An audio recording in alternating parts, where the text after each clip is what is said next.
நீங்கள் டயல் செய்த வாடிக்கையாளர் தற்போது பெங்களூரு கிரவுண்டுல புழக்கப்பட்டு இருக்கார்.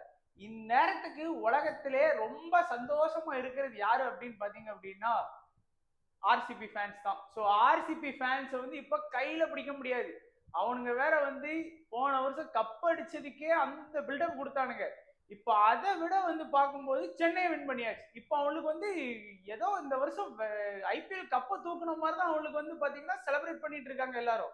ஏன்னா நம்ம ஆட்கள் பண்ற வேலை அப்படி.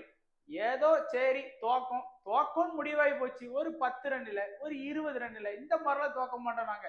தோத்தா 50 ரன் 60 ரன்ல தான்டா தோப்போம் அப்படிங்கிற மாதிரி விளையாடுறது. இதுல வந்து பாத்தீங்கன்னா நம்ம கேப்டனு சஞ்சு சாம்சன் எல்லாம் எப்பப்பா சர்ஃப்ராஸ் கான் அடிக்கான் 50 ரன். இன்னைக்கு சும்மா உப்புக்கு ஜப்பானியா எடுத்து போட்ட பிளேயர் ஆக்ஷன்ல.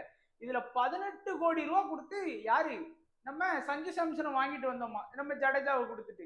எத்தனை ரூபா? 18 கோடி ரூபா. அதுக்கு சும்மா ஆக்ஷன்ல வந்து உப்புக்கு ஜப்பானி எடுத்த சஃப்ராஸ் கான் வந்து 50 ரன் அடிக்கிறான். இதுல வேற வந்து பார்த்தோம்னா பவுலிங் அதுக்கு மேல 100 அகமடுக்கு 10 கோடி கேக்குறாங்க. 10 கோடி அப்படின்னு சொல்லி பெருசா காட்டினாங்க. பாத்தீங்கன்னா 10 கோடி சும்மா பறக்குது.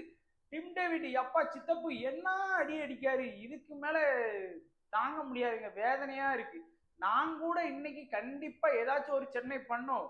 சரி 2 மேட்ச் தான் தோத்துருக்காங்க. இன்னைக்கு வின் பண்ணி ஏதோ ஈக்குவல் பண்ணிடுவாங்க. அதுவும் குறிப்பா ஆர்சிபி கிட்ட வின் பண்ணா சொல்லவே வேணாம். நமக்கு வந்து ஒரு கப் அடிச்ச ஃபீலிங்ஸ் மாதிரி கிடைக்கும். ஆனா அதுக்கெல்லாம் வந்து பாத்தீங்கன்னா ஆர்சிபி ஒன்றும் சும்மா இல்லை. செம்ம அடி. இதுக்கு மேலாம் அடிச்சா தாங்கவே தாங்காது. இதுல வேற நமக்கு பாய் சும்மா வந்து மார்க்கெட் பண்ணிட்டு இருக்கோமா தவிர கிரவுண்ட்ல ஒன்றும் கிடையாது. நல்லா விளையாடுற பிளேயரையும் எடுக்கிறது இல்லை. இல்ல நம்ம எடுத்துட்டு வெளியே விடுற பிளேயர் சூப்பரா விளையாடுறானுங்க. போற பக்கம் பார்த்தா டீம் இப்பவே குழி தோண்டி போச்சிட வேண்டியதுன்னு தான் தோணுது எனக்கு.